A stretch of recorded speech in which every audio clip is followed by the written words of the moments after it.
ne faut écrire que lorsqu'on sent en soi quelque chose d'absolument nouveau, d'important, qu'on voit, mais qui est inintelligible aux autres, et que le besoin d'exprimer cette chose ne vous laisse pas en repos. 30 juin 1890.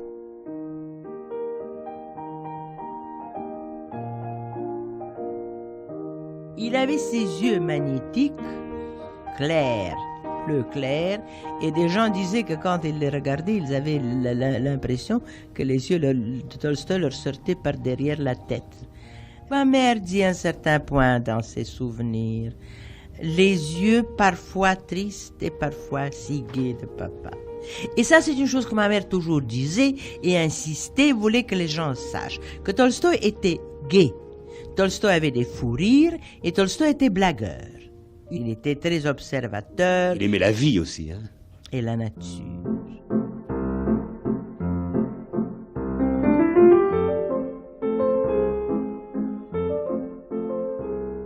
Des dizaines de photos de Léon Tolstoï, quelques films aussi, sont parvenus jusqu'à nous. On le voit travailler dans les champs avec les paysans de Yasnaya Poliane, parler avec les enfants de l'école qu'il avait fondée, en promenade, à cheval, devant son piano, et bien sûr, penché sur sa table de travail. Tolstoï a laissé des milliers de pages, avec, au cœur de cette œuvre immense, 3 romans magnifiques, Guerre et paix, Anna Karénine et Résurrection. Des romans qui, avec ceux de Dostoïevski, vont marquer de façon définitive l'histoire du roman occidental. Le but d'un artiste, disait Tolstoï, n'est pas de résoudre une question de façon incontestable, mais de faire aimer la vie dans ses innombrables, inépuisables manifestations. De nombreux témoignages rapportent que Tolstoï, parfois rieur, était profondément irascible. Il avait une colère intérieure qui lui venait de la conviction que le monde n'était pas comme il devrait être et qu'il fallait le transformer. Changer le monde, se changer soi-même, tendre vers la lumière, Tolstoï n'a cessé de le faire, toute son existence, sur tous les fronts, avec, au milieu de la vie, une grande crise spirituelle qui entraîna une modification sans retour de sa façon de voir le monde et d'écrire.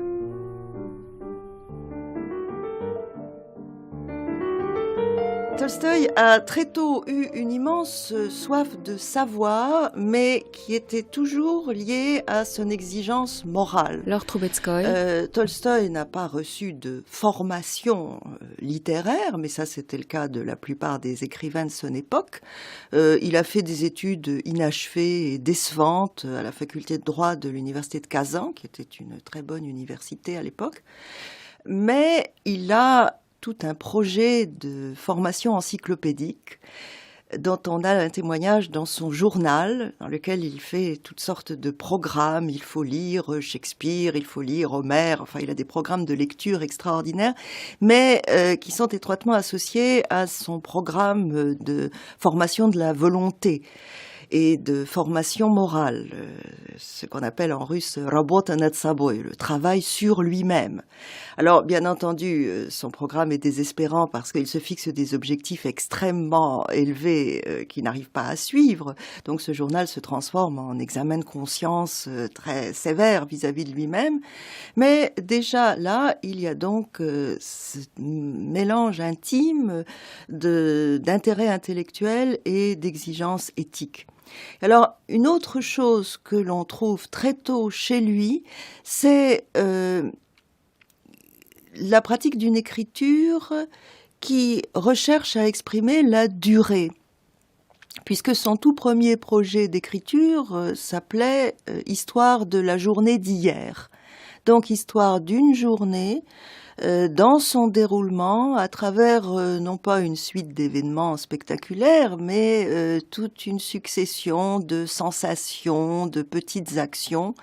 Et c'est ce qu'on le retrouvera un peu dans Enfance, qui sera sa première œuvre achevée et publiée.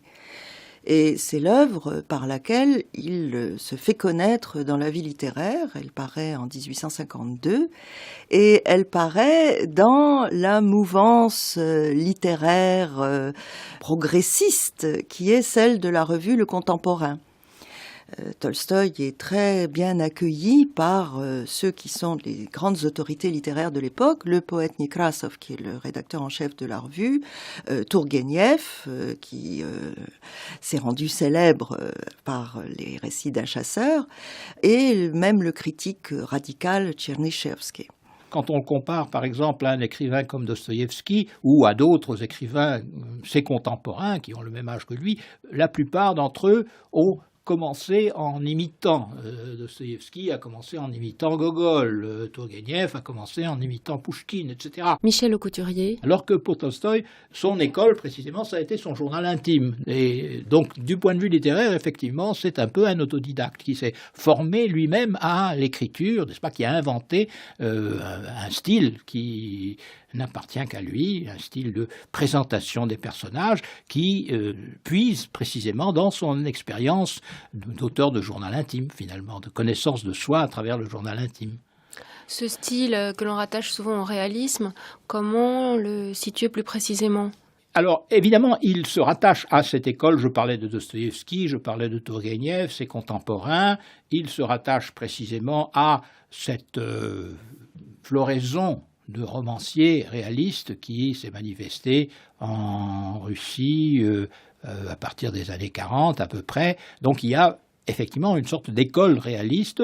Le mot réaliste appliqué à ces écrivains signifie surtout une opposition au romantisme, le retour à la réalité, à une certaine sobriété, à une certaine lucidité dans la vision du réel, le refus des illusions romanesques, romantiques, etc.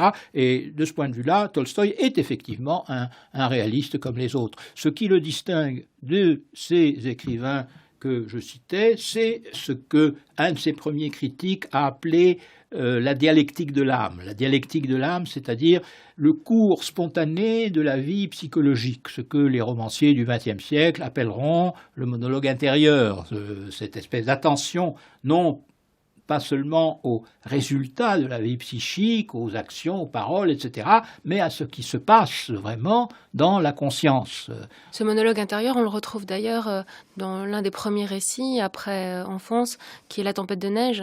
Oui, effectivement, La tempête de neige est intéressante à ce point de vue-là, parce que c'est simplement la description d'une traversée de la grande steppe russe en hiver, balayée par la neige, pendant une tempête où donc le traîneau dans lequel se trouve le héros est sur le point de se perdre, finit par rejoindre un convoi et donc erre un peu, vagabonde un peu pendant toute la nuit. Donc il ne se passe rien et tout le récit est une espèce de description de ce qui se passe dans la conscience, dans la tête finalement de ce personnage pendant cette traversée.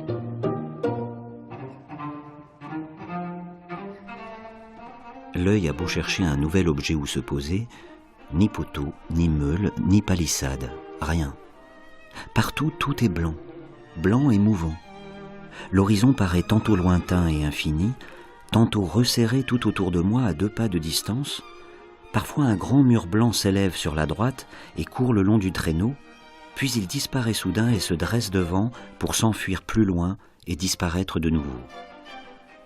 Si on jette les yeux au ciel, on a d'abord l'impression qu'il fait clair. On croit voir de petites étoiles à travers le brouillard. Mais les étoiles s'enfuient toujours plus haut, et on ne voit que la neige qui vous passe devant les yeux pour vous tomber sur le visage et sur le col de la pelisse. Le ciel est partout également clair, également blanc, incolore, monotone et en perpétuel mouvement. Léon Tolstoï, La tempête de neige. La nature, évidemment, il l'a ressentie très intimement très tôt, puisqu'il a passé toute son enfance dans ce domaine familial de Yasnaya Polyana.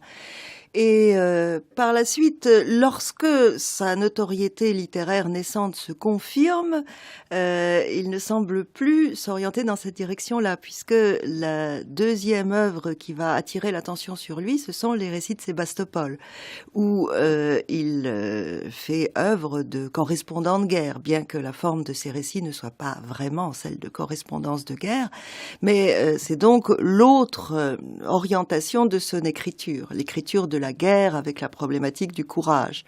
Mais parallèlement, il revient à la nature, et c'est la première œuvre où la nature et la guerre vont se trouver associées, dans Les Cosaques. Ce roman qu'il a repris, retravaillé pendant plusieurs années, et dont l'action se passe au Caucase, action inspirée par son expérience personnelle, puisque là, de la vie mondaine et dissolue qu'il menait à Saint-Pétersbourg, il part pour le Caucase, rejoindre son frère. Et à l'époque des Cosaques, où Tolstoï est encore très marqué par Rousseau, on a une vision quasiment panthéiste de la nature, avec cette problématique tout à fait rousseauiste de l'individu abîmé par la civilisation, ne sachant plus trop où il en est et qui cherche à retrouver dans la nature quelque chose d'essentiel. Ce personnage du héros des Cosaques, dans une scène très belle et très célèbre, se retrouve, partant à la chasse en forêt, à s'allonger à un endroit où un cerf s'est couché. Et tout d'un coup, il se sent faire partie intime du grand tout. Il a l'impression d'être ce cerf ou un insecte ou un renard. Il y a cette sensation tout d'un coup de se fondre complètement dans la nature.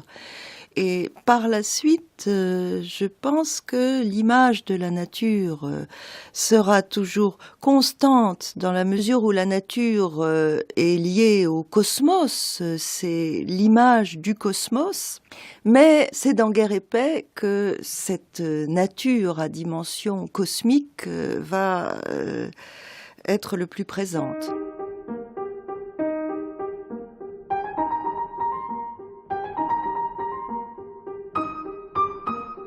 Il était 9 heures du matin. Une mer de brouillard noyait les vallées, mais il n'en restait plus trace sur la hauteur, près du village de Schlapanitz où se tenait Napoléon entouré de ses maréchaux. Un ciel bleu et pur s'étendait au-dessus de lui, et l'énorme globe du soleil, pareil à une grosse bouée rouge et creuse, flottait sur cette mer laiteuse. Ce jour était pour lui un jour solennel, l'anniversaire de son couronnement.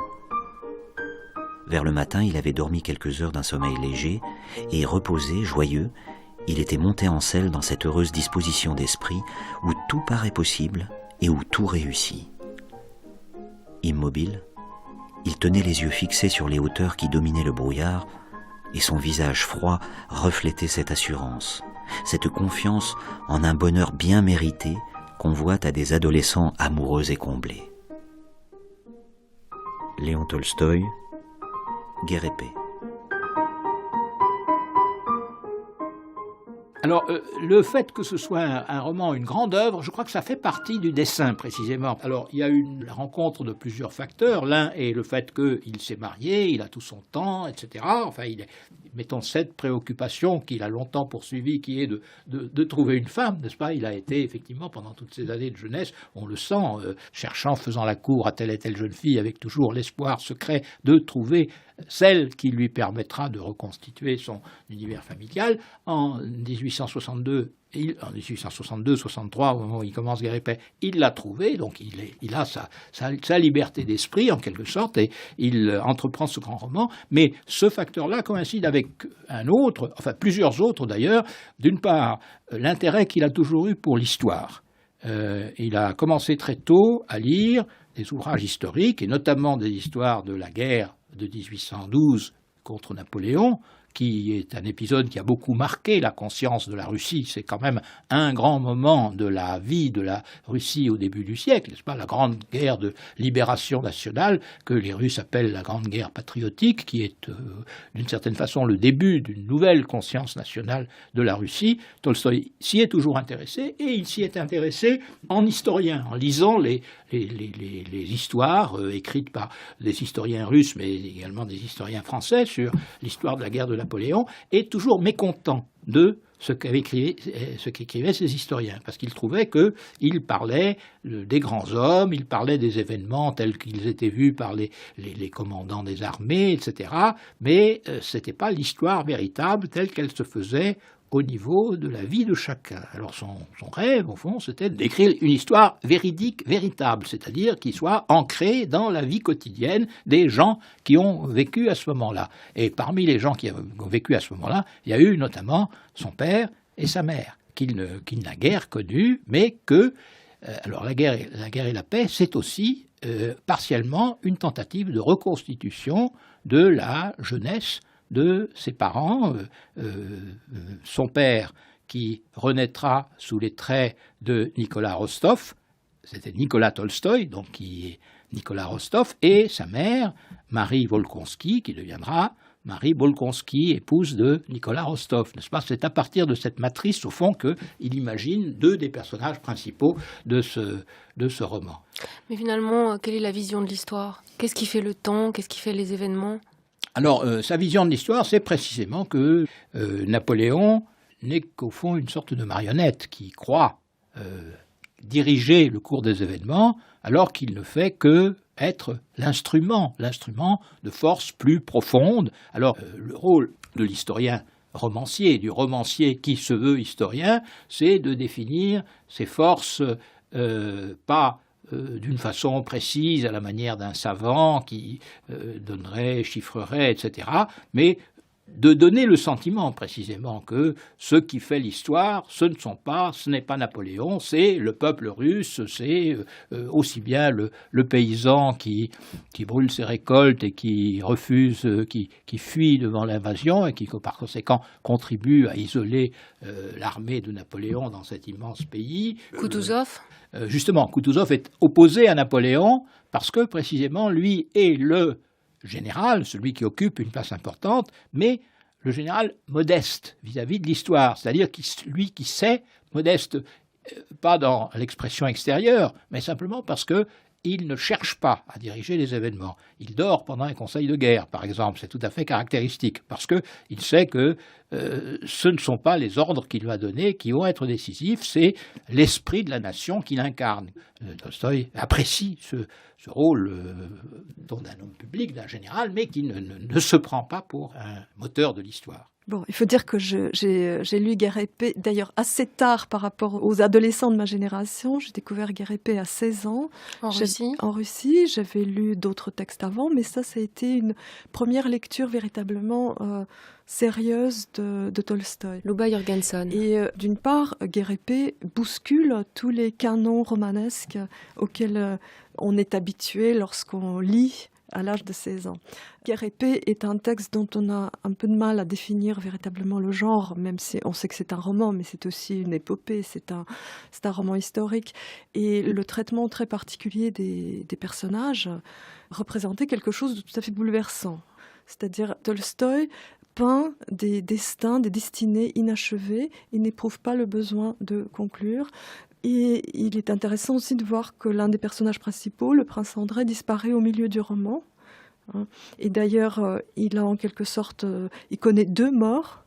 Il y a cette double temporalité de la mort. Il frôle la mort une fois, mais en fait, c'est comme s'il était mort à ce moment-là, puisque c'est après sa première mort que Natacha va l'évincer finalement de sa vie. Donc il y a quelque chose de cette suspension de l'existence qui est tout à fait non conforme à la destinée du héros romanesque traditionnel.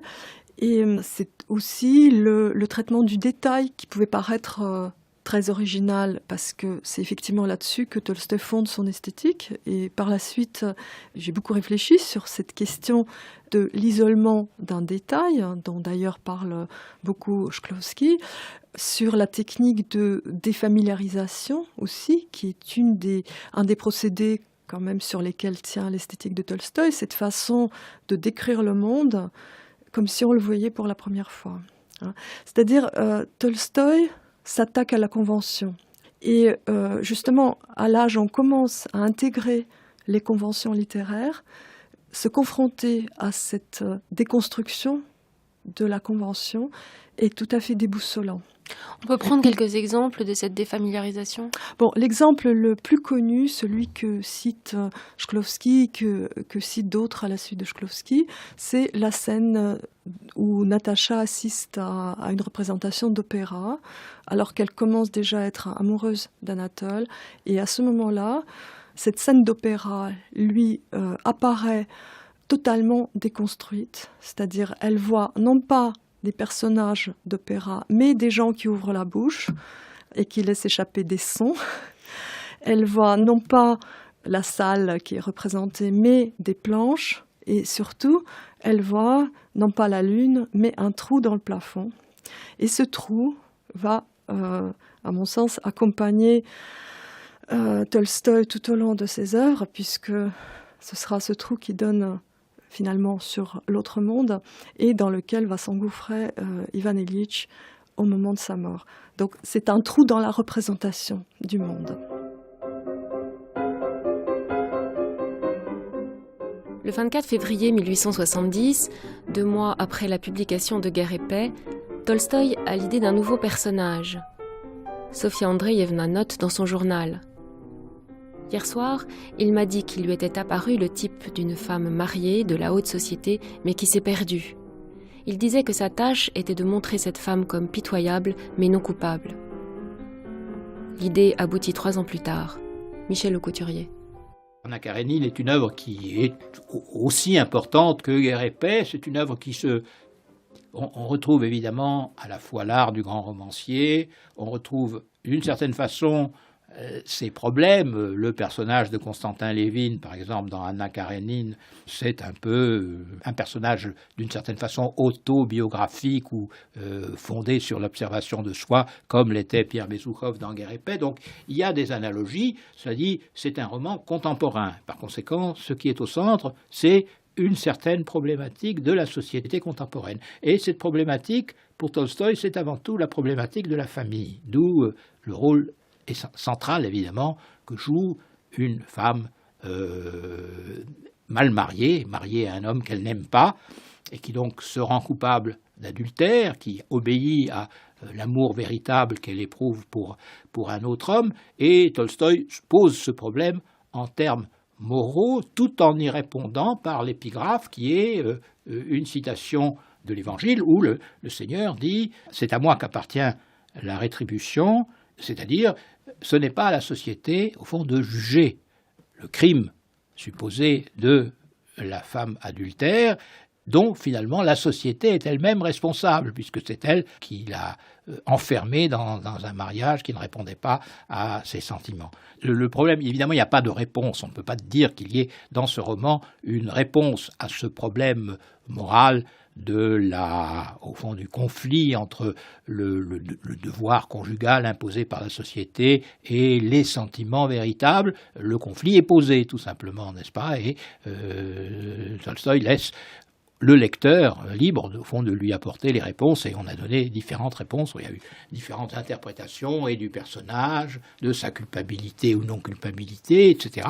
C'est pas un roman à thèse, c'est un roman dont le but était simplement d'exposer un problème dans sa réalité concrète.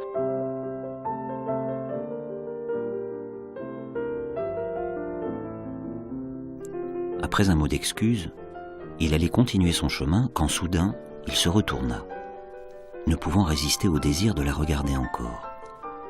Il se sentait attiré non point par la beauté pourtant très grande de cette dame, ni par l'élégance discrète qui émanait de sa personne, mais bien par l'expression toute de douceur de son charmant visage. Et précisément, elle aussi se détourna. Un court instant, ses yeux gris et brillants, que des cils épais faisaient paraître foncés, s'arrêtèrent sur lui avec bienveillance, comme s'il le reconnaissait. Puis aussitôt, elle sembla chercher quelqu'un parmi la foule. Cette rapide vision suffit à Vronsky pour remarquer la vivacité contenue qui voltigeait sur cette physionomie, animant le regard, courbant les lèvres en un sourire à peine perceptible.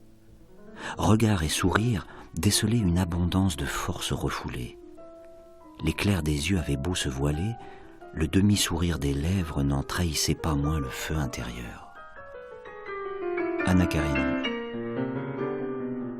Tolstoï récuse la beauté froide qui est seulement celle du corps et de la chair. La beauté chez Tolstoï, c'est la beauté éclairée de l'intérieur, la beauté qui est faite de naturel. La notion de naturel et de spontanéité est très importante pour lui, et d'une sorte de dimension qui n'est pas forcément spirituelle, mais qui est tout au moins musicale, donc liée à la notion d'harmonie.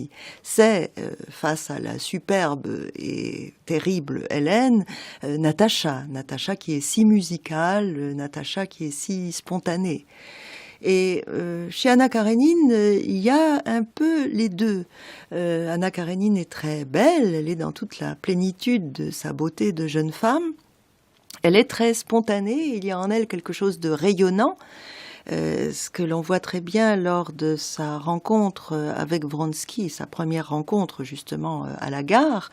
Il y a une sorte de lumière qui rayonne de ses yeux et qui fait que on la remarque tout de suite. Ça n'est pas quelqu'un d'ordinaire. Mais en même temps, lors du bal où elle séduit Vronsky, là où elle est justement en état de séduction, même peut-être au moins à moitié involontaire, sa beauté a tout d'un coup, aux yeux de Kitty, sa rivale, quelque chose de diabolique. Donc elle tient vraiment ensemble les deux côtés de cette beauté. Est-ce que, Lord Trubetskoy, il y a une recherche de la beauté dans l'écriture, dans le travail stylistique? Ou au contraire, est-ce que c'est une écriture rugueuse, comme on le dit parfois? Oui, on a dit que Tolstoï écrivait mal. On l'a dit aussi de Dostoïevski. Et c'est intéressant de comparer les deux parce que cette notion de mauvaise écriture, entre guillemets, bien entendu, renvoie à des choses très différentes chez les deux écrivains. Il est vrai qu'ils n'ont pas du tout une écriture léchée, dont on peut considérer que c'est celle de Tourguenieff, d'où les limites d'ailleurs de Tourguenieff en tant qu'écrivain. Dostoïevski a une écriture fiévreuse, chaotique, alors qu'on ne peut pas dire du tout la même chose de Tolstoï. Mais Tolstoï a une écriture qui ne vise pas du tout l'effet esthétique, de même que ses personnages ne sont jamais pittoresques ni beaux pour l'effet esthétique. L'écriture de Tolstoï est assez sinueuse, avec beaucoup de propositions relatives, des incises, beaucoup de gérondifs, qui sont une construction courante en russe, mais on lui a reproché parfois l'accumulation de ces gérondifs, pour suivre tous les méandres de la conscience, toutes les nuances du sentiment, et notamment essayer de cerner le non-dit qui est sous la parole exprimée. Tolstoï est extrêmement sensible à tout ce qui ne s'exprime pas par les paroles, soit les petits gestes qui, parallèlement aux paroles, trahissent une autre préoccupation, soit les mouvements du corps, les gestes, des expressions qui justement révèlent quelque chose de beaucoup plus profond que ce qui s'exprime dans le dialogue. Donc finalement, le défi de Tolstoï, cette espèce de quadrature du cercle, c'est de trouver une écriture qui exprime par la parole ce que l'individu, dans la communication quotidienne, n'exprime pas seulement de façon verbale. Une sorte de vérité de la personne et de vérité de l'être. La méthode de composition, c'est une idée, un plan, puis une maturation longue, pour arriver finalement à cette composition des romans par scène. Oui, on sent à travers ces brouillons que ce qu'il cherche, c'est une certaine netteté dans la formulation, l'expression, etc. Et aussi de fidélité au réel. Il y a une espèce de critère de fidélité au réel. On a l'impression qu'il n'est pas content de ce qu'il écrit tant qu'il ne sent pas que ça se passe vraiment comme ça, que c'est vraiment ce qu'on peut ressentir, n'est-ce pas? Il y a une espèce de critère d'authenticité qui intervient dans son écriture. Il a besoin de sentir que c'est effectivement que ça correspond. C'est en cela, évidemment, qu'il est profondément réaliste. N'est-ce pas ? C'est cette espèce de besoin d'éprouver ces personnages, ces situations, les situations qu'il a imaginées par une sorte de vraisemblance, n'est-ce pas ?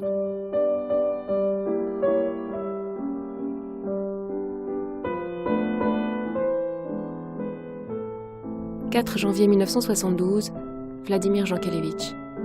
Nos compatriotes, aujourd'hui, étudient davantage Dostoïevski. Ça, c'est la même chose. J'essaie de dévier des thèses sur Dostoïevski pour qu'elles deviennent des thèses sur Tolstoï. J'ai beaucoup de mal, parce que Dostoïevski intéresse plus les Français pour bien des raisons. D'abord parce que ça se prête plus aux recherches sciences humaines maintenant, aux psychanalystes. Il y a des tas de travaux très valables, très, très importants, qui vont renouveler notre connaissance de cette psychologie des profondeurs, du souterrain, l'esprit souterrain, la mémoire qui est dans un sous-sol. C'est bien une philosophie du sous-sol. Mais pour d'autres raisons, je trouve que les mystères en pleine lumière, n'est-ce pas, ceux de la guerre et la paix, ceux du prince André sur le champ de bataille d'Austerlitz, regardant les nuages, n'est-ce pas, regardant le ciel, où les nuages se pourchassent, et réfléchissant sur la vie et la mort, se disant que tout cela est insignifiant à côté de ce ciel, le mystère dans la lumière m'intéresse et m'attire davantage que le sous-sol de Dostoïevski. Et puis parce que le problème de la vie et de la mort, n'est-ce pas, est en un sens plus poignant chez ce philosophe contradictoire que Chestov a étudié aussi bizarrement. Enfin, j'ai écrit sur la mort dans le sillage d'une étude que mon père voulait faire sur Tolstoï. Il voulait faire un recueil de textes de Tolstoï sur la mort. La mort du prince André, la mort de d'Anna Karénine, Nicolas Lévin, la mort les trois morts, l'arbre, le vieux cocher, la femme de la bourgeoisie, qui se termine par la mort de l'arbre, Polikouchka et d'autres textes encore, les rassemblés avec une grande préface sur la mort, sur laquelle j'avais des notes. Et ça a été l'origine de mon livre que j'ai moi-même écrit sur la mort, et dans lesquels j'ai été très obsédé par Tolstoï, comme Tolstoï l'était par la mort elle-même.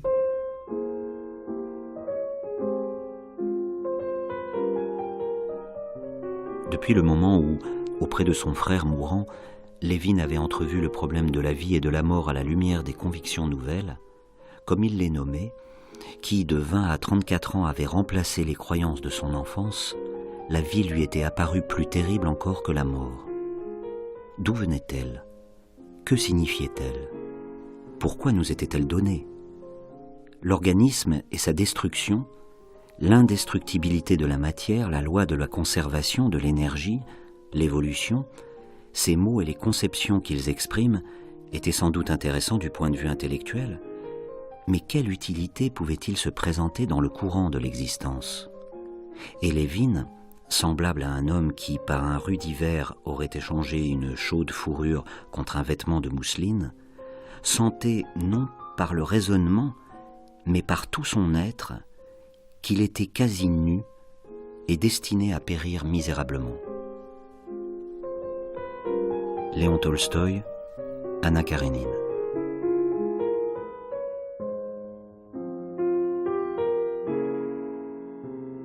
Ce qui est paradoxal dans l'œuvre de Tolstoï, c'est qu'on a une vision quand même très sombre de la vie.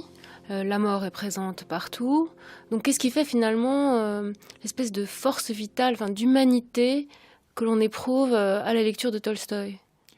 Mais je crois d'abord il y a une évolution manifeste de Tolstoï. Le Tolstoï jeune, et en particulier, c'est à ce point de vue-là qu'on peut tracer une limite entre la fin de Guerre et Paix et Anna Karénine.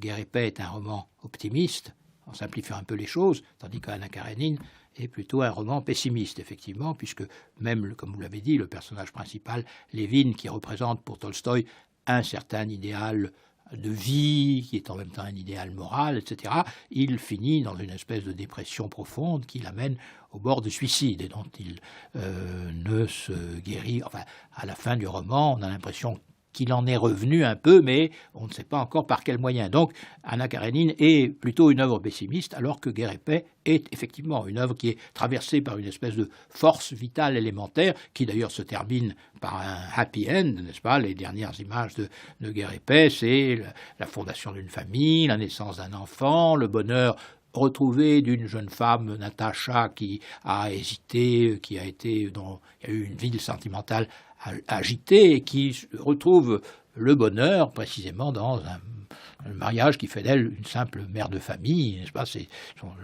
Elle a trouvé son rôle, mais il y a dans le final de Guerre et Paix quelque chose de très optimiste, évidemment, qui s'oppose au final d'Anna Karénine. Donc il y a une évolution entre, je crois, ce qui est chez Tolstoï fondamental et spontané, qui est cette espèce d'adhésion à la force de la vie qui est optimiste, et puis il y a la prise de conscience progressive. Alors, chez lui, elle n'est même pas progressive, elle se fait d'une façon dramatique, précisément au moment où il achève Anna Karénine, la prise de conscience, au fond, de la dimension tragique de la vie, c'est-à-dire de la mort. Alors, la mort, effectivement, il commence à en parler très tôt, mais elle ne prend une espèce de présence obsédante qui s'exprime en particulier dans une de ses grandes œuvres de la fin, qui est La mort d'Ivan Ilitch, que à partir précisément de ce moment de crise. Et c'est le moment où, précisément, une espèce de vision pessimiste, c'est-à-dire l'idée que la mort enlève son sens à tout ce que l'homme peut faire sur Terre, donc qu'il n'y a pas d'autre problème pour l'homme que d'essayer d'affronter. Et alors, c'est la foi en l'immortalité telle qu'il la défend, l'idée aussi, au fond, le sens de ce message chrétien que véhiculent ces dernières œuvres, c'est précisément que nous pouvons triompher de la mort par cette espèce de soumission à la loi de l'amour, n'est-ce pas, qui fait qu'on triomphe de la mort. Donc il y a cette espèce de problématique de la mort qui devient tout à fait fondamentale et qui correspond à cette sorte de prise de conscience, encore une fois, de la dimension tragique de la vie qui intervient au moment où il termine Anna Karénine. Vers 50 ans, Tolstoï traverse une crise intérieure profonde. Dépression, conversion, crise morale, c'est un peu tout à la fois. Et rien ne sera plus comme avant. Tolstoï ne verra désormais la vie que sous le prisme de la mort, toute activité devenant absurde ou condamnable, à commencer par la littérature. On date cette crise des années 1880, année de Ma confession, des Mémoires d'un fou, de la mort d'Ivan Ilitch. Mais les prémices sont à chercher bien plus tôt. En 1869, au cours d'un voyage, Tolstoï entrevoit sa mort. Luba Jørgensen. Lors d'une nuit passée dans une auberge à Arzamas, apparaît soudain cette grande question qui le hantait déjà dans Guerre et Paix, on la retrouve dans Guerre et Paix, la question « à quoi bon ?» D'accord, je vais acheter ce domaine et ça sert à quoi? Et Tolstoï à ce moment-là est un père de famille heureux, et en plus il est reconnu en tant qu'écrivain, donc rien ne justifie du point de vue extérieur cet effondrement. Et pourtant c'est une crise qui va durer plusieurs années et qui va donner un certain nombre d'écrits, dont Qu'est-ce que l'art? Ce texte qui a fait couler beaucoup d'encre parce qu'on ne sait pas trop comment l'interpréter, dans lequel Tolstoï finalement jette à la poubelle la majeure partie de la littérature, de l'art européen, et dont ses propres œuvres, dont une bonne partie de ses propres œuvres. Et parmi les interrogations qui ont pu être formulées à propos de ce texte, on a pu se demander si justement ce n'est pas son réalisme, si ce n'est pas un pôle extrême du réalisme qui s'est exprimé dans ce traité. Moi, je dirais que, encore une fois, c'est un avis très personnel. Moi, il me semble que c'est exprimé, entre autres, dans cette crise spirituelle, une sorte d'angoisse devant la modernité que Tolstoï sentait poindre et qui sentait aussi en lui. C'est-à-dire, c'est quand même pas un hasard si le traité Qu'est-ce que l'art est aussi une réaction à l'apparition du symbolisme en France. Et si cette grande invective contre l'art démarre en fait comme une critique de l'art contemporain à Tolstoï et de nouvelles formes de représentation justement qui s'écartent du réalisme.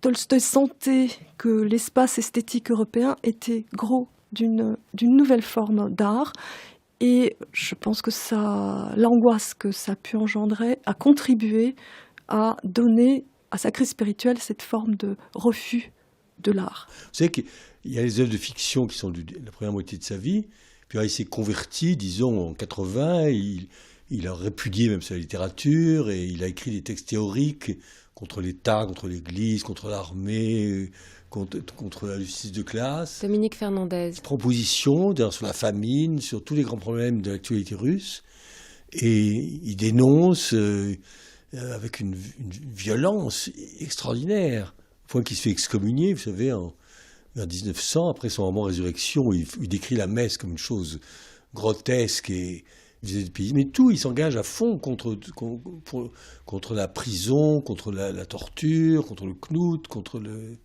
C'est vraiment un homme engagé comme Zola. Sa façon, c'est très différent, parce que lui, il était plus mystique, Tolstoï, et religieux à sa façon.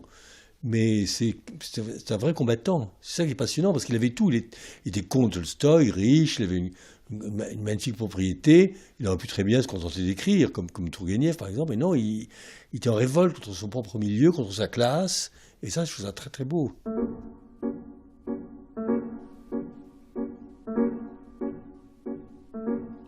Le philosophe russe Berdiaïev écrivait « Il serait possible de définir deux modèles, deux types d'âmes parmi les hommes, l'un inclinant à l'esprit de Tolstoï, l'autre à celui de Dostoïevski. L'expérience confirme cette vue. Un lecteur pourra les regarder comme les deux plus grands maîtres du roman, c'est-à-dire qu'il pourra trouver chez eux la peinture de la vie la plus complète et la plus pénétrante. Mais pressez-le, et il va choisir entre eux. S'il vous dit lequel il préfère, et pourquoi vous aurez pénétré, je crois, sa propre nature. Le choix entre Tolstoï et Dostoïevski préfigure ce que les existentialistes appellent un engagement. Il implique l'une ou l'autre de deux interprétations radicalement opposées de la destinée humaine, de l'avenir historique et du mystère de Dieu. George Steiner, Tolstoï ou Dostoïevski. Tolstoï et Dostoïevski, c'est un drôle de couple, parce que l'un des grands paradoxes de la vie littéraire de leur époque, c'est qu'ils ne se sont jamais rencontrés. Laure Troubetskoy. Ils se lisaient l'un l'autre, bien entendu. Ils suivaient avec beaucoup d'attention leurs productions respectives, mais ils ne se sont jamais rencontrés, bien qu'il y ait une sorte de polémique entre eux, notamment entre l'adolescent de Dostoïevski et les grands romans de Tolstoï. Le monde de Dostoïevski est beaucoup plus chaotique. C'est un monde où les structures traditionnelles, la famille, les structures patriarcales sont en voie de désagrégation. C'est un monde aussi où la nature n'a pas de place, puisque l'univers de Dostoïevski est exclusivement urbain, il n'y a pas de description de la nature. Et c'est un monde de très forte concentration dramatique. L'action est toujours extrêmement concentrée, avec ces espèces de brusques explosions que sont des grandes scènes, souvent de scandales. Il y a une espèce d'intensité dramatique qui correspond au désir au désir de Dostoïevski d'aller chercher ce qu'il y a d'humain en l'homme, comme il le dit, c'est-à-dire d'aller au plus profond de la nature humaine. Alors que Tolstoï est tout entier dans la durée et dans l'inscription de la durée humaine dans celle de la nature, et l'inscription de l'histoire aussi dans la durée de la nature, puisque le temps de l'histoire est chez lui intimement lié au temps des générations humaines. Alors, il peut paraître paradoxal, effectivement, sur le plan purement sociologique, que les soviétiques se soient beaucoup réclamés de Tolstoï, mais c'est lié à toute la période où s'est élaboré le réalisme socialiste, affirmé dans la première moitié des années 30, 1930, et notamment à l'occasion du premier congrès des écrivains soviétiques en 1934. Tolstoï, c'est pour les soviétiques le modèle du grand roman épique, les soviétiques ont usé et abusé de cette référence à l'épopée pour désigner le grand roman qui embrasse à la fois la totalité de la vie et une grande période historique. Et c'est ce modèle-là, et ce sont les soviétiques qui ont beaucoup insisté sur le réalisme de Tolstoï. Lénine avait écrit que Tolstoï, c'était le miroir de la révolution russe. Donc miroir, réalisme, on est en plein dedans. Et Tolstoï va être véritablement présenté comme modèle d'écriture à tous les nouveaux écrivains soviétiques, en réaction contre l'écriture extrêmement fleurie, ornée, qu'on a appelé la prose ornementale, qui dominait la création soviétique dans les années 20. Donc on a pris cette capacité extraordinaire qu'a Tolstoï à faire vivre tout un monde comme modèle pour les écrivains qui devaient présenter un tableau de la société soviétique à la fois actuelle et future, puisqu'il s'agissait toujours de montrer les perspectives de l'avenir dans le présent. Donc il y a eu tout un appel au Tolstoï rouge, littéralement, ce qui a aussi aidé les soviétiques à cette opération de récupération de Tolstoï. Ce sont les positions que Tolstoï avait prises contre l'Église institutionnelle, par exemple. Tolstoï avait cette stature de grand colosse opposé aux toutes les hypocrisies et à toutes les conventions. Donc c'est ce Tolstoï-là que les soviétiques ont repris.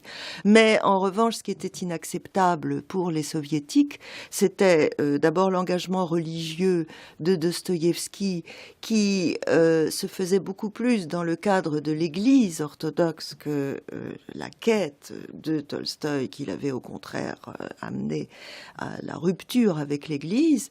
Et puis alors le roman absolument proscrit, c'était Les démons. Les démons qu'on a connus autrefois en français sous le titre Les possédés.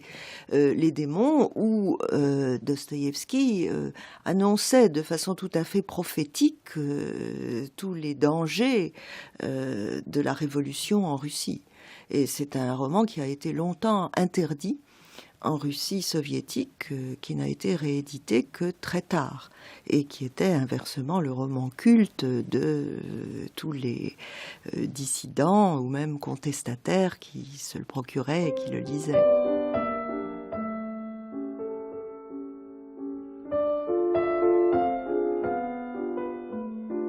Yasna Paliana, 27 décembre 1890. Je n'ai pas écrit mon journal hier. Je n'aime pas les fêtes, l'oisiveté, l'agitation qu'elles entraînent, ni cet effort que tout le monde fait pour s'amuser.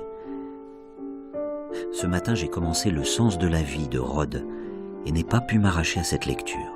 Quelle subtilité, quelle intelligence, quelle sincérité devant tous les problèmes de l'existence.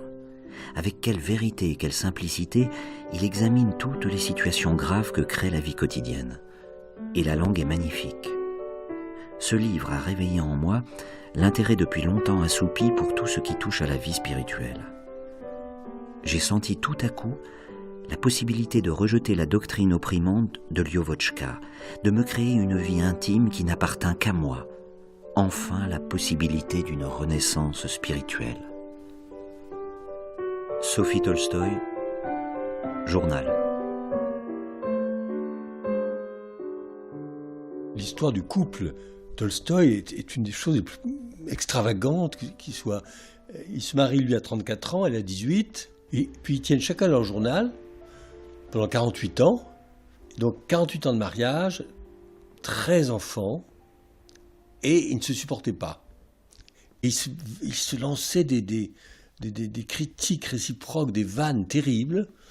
Par exemple, elle disait, oui, Tolstoï va couper du bois pour faire singer le paysan, mais c'est dans une blouse brodée par ses domestiques. Enfin, vous voyez, des choses comme ça. Pour elle, c'était le grand seigneur qui jouait à être au niveau de ses paysans, alors que lui, je crois, était convaincu, mais lui-même était plein de contradictions. Mais alors, ce rapport des deux époux est tout à fait curieux, parce que, et quand il est parti, il a rompu, il est parti, une nuit, il s'est sauvé sans prévenir sa femme, avec sa fille uniquement, sa fille cadette. Il est parti, puis il est tombé malade. Donc on l'a débarqué dans une gare, et il a interdit qu'on prévienne sa femme. Et la femme a été prévenue par un médecin, par la charité d'un médecin. Elle est accourue dans la petite gare, mais il n'a pas voulu la voir. Elle est restée dans le wagon 8 jours pendant qu'il agonisait. Il n'a plus jamais parlé, c'est extraordinaire. Après 48 ans de mariage et 13 enfants. Et il faut dire qu'elle était une femme admirable. C'est elle qui a recopié tous les manuscrits qui étaient extrêmement raturés de Tolstoï. Elle a recopié 7 fois Guerre et paix, avec une abnégation extraordinaire. Elle a défendu ses œuvres, même celles qu'elle n'aimait pas. Et c'est elle qui s'occupait de la maison, d'éducation des enfants, du ménage, enfin de la maisonnée énorme, parce qu'il y avait quand même 15 domestiques, il y avait toujours 20 personnes à table. Et c'est elle qui avait tout sur le dos.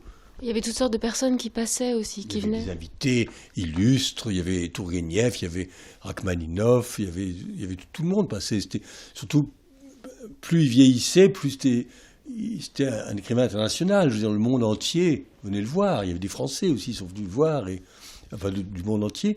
Et donc c'était très lourd. Et lui s'occupait de rien. Il disait, moi, je suis pauvre, je veux être seul. Mais n'empêche qu'il forçait sa femme à recevoir tout ça. Et donc, ce couple très, très curieux, et il ne pouvait pas se passer l'un de l'autre, et en même temps, il ne pouvait pas se supporter. Un peu comme si l'approche de la mort l'avait libéré et qu'il avait enfin osé s'en aller. Oui, non, il est parti. Il a plusieurs fois essayé de partir avant. Puis au dernier moment, il écrivait une longue lettre à sa femme, on disait, il faut que je parte, etc. Puis finalement, il restait. Et la femme a essayé de se suicider plusieurs fois. Elle se jetait dans les temps, la repêchait. Et c'est toujours ce conflit passionnel comme ça. Et alors, ce qui est passionnant, c'est qu'on a les deux journaux croisés. Les journaux croisés, et c'est tout à fait... Jour par jour, on peut voir, ils commentaient d'une façon différente les mêmes événements, chacun de son point de vue. Il est parti à la recherche de sa mort. Ça c'est une chose qui me bouleverse toujours quand j'y pense. Cette mort où il y avait tout le monde qui arrivait. Maman racontait qu'il y avait une espèce de ville sur roue.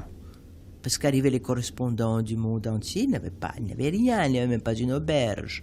Alors tout le monde vivait dans les wagons. La mort de Tolstoï d'abord, c'est une mort qui est survenue dans des circonstances dramatiques, qui d'une certaine façon a porté une sorte de conclusion logique à son existence, puisqu'il est mort en quittant son domicile et par conséquent en suivant la voie qu'il préconisait pendant ces dernières années, qui était celle de la simplification, du retour à la vie simple. En fait, ce qu'il quittait, c'était l'existence de grand seigneur à laquelle, à la fin de sa vie, il se résignait difficilement. Donc, c'est en quittant sa maison que il a eu une attaque de pneumonie, il en est mort, et donc il est mort dans une petite gare, en pèlerin finalement, pèlerin de l'absolu, a-t-on dit, et son corps ensuite a été ramené dans son domaine de Yasnaya Poliana, où effectivement ses obsèques ont été suivies par une foule innombrable, composée évidemment des gens de la région, mais aussi de gens venus de toute la Russie.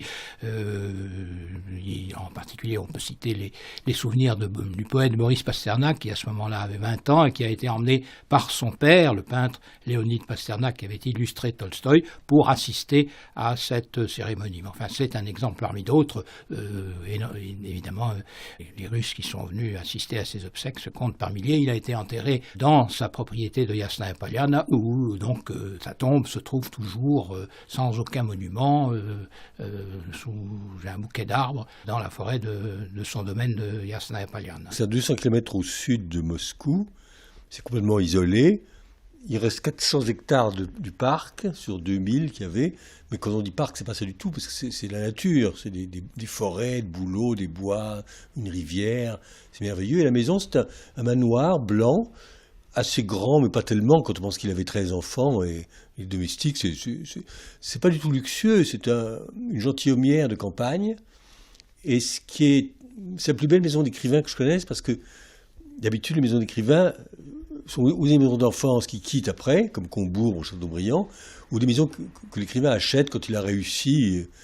Tolstoï est né à Yasnaya Poliana, il a vécu pratiquement toute sa vie, il a écrit toutes ses grandes œuvres, et il l'a quitté juste pour aller mourir 15 jours après. Donc c'est 80 ans de vie inscrite dans cette maison. Il y a les meubles, les objets, les livres, il y a sa bibliothèque, il changeait de pièce selon les livres qu'il écrivait.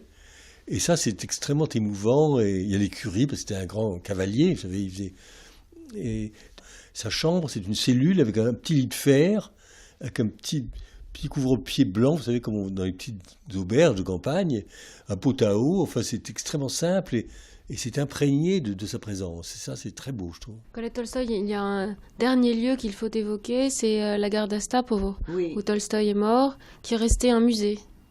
Oui, c'est très impressionnant parce que la première chose en arrivant, déjà, on se dit, est-ce que ma montre est arrêtée ou pas?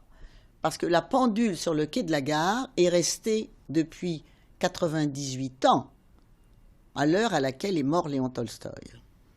Et puis vous avez aussi la locomotive qui a transporté son corps, qui est là, sur la voie.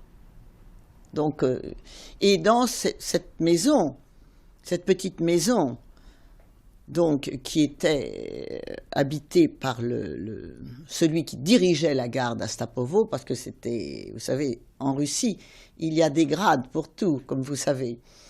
Et comme il était très malade, puisqu'il avait cette pneumonie terrible, donc on l'a descendu du train et on l'a mis chez ce chef de gare. Et la chambre n'a pas bougé. Rien, le papier est resté le même. Et quand il est mort, ils ont dessiné l'ombre de son profil sur le mur.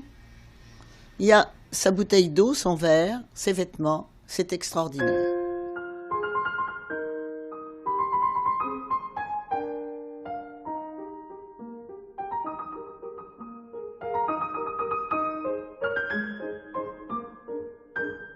Les écrivains de la génération suivante l'ont très bien senti. 1910, l'année de la mort de Tolstoï, c'est le début d'une période nouvelle. C'est, Bloch le souligne dans sa préface à Châtiment, la crise du symbolisme et le début de mouvements d'avant-garde, puisque effectivement 1910, c'est notamment la naissance du mouvement futuriste.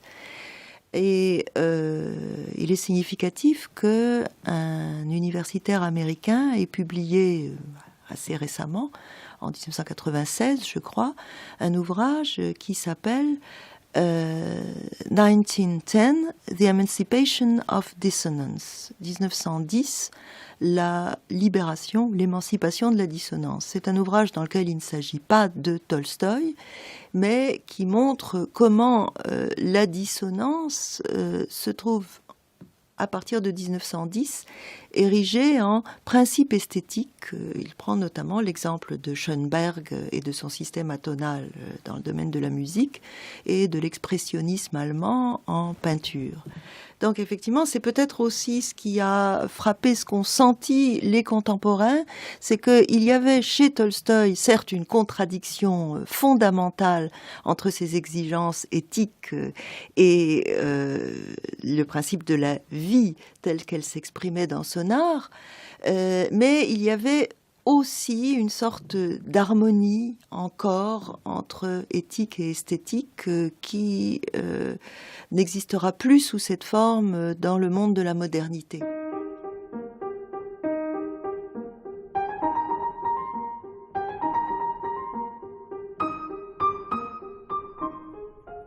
C'était Une vie, une œuvre, Léon Tolstoï, de l'amour de la vie à la quête de la perfection. Avec Michel Aucouturier, Laure Trubetskoy, Luba Jürgenson, Dominique Fernandez, Colette Tolstoï, et avec les voix de Tatiana Albertini-Tolstoï et Vladimir Jankélévitch. Texte lu par Christophe Brault, prise de son Jean-Richard Dufour, documentation INA Hervé Evano. Mixage Jean-François Néolier, un documentaire de Laetitia Leguet réalisé par Pascal Rayet.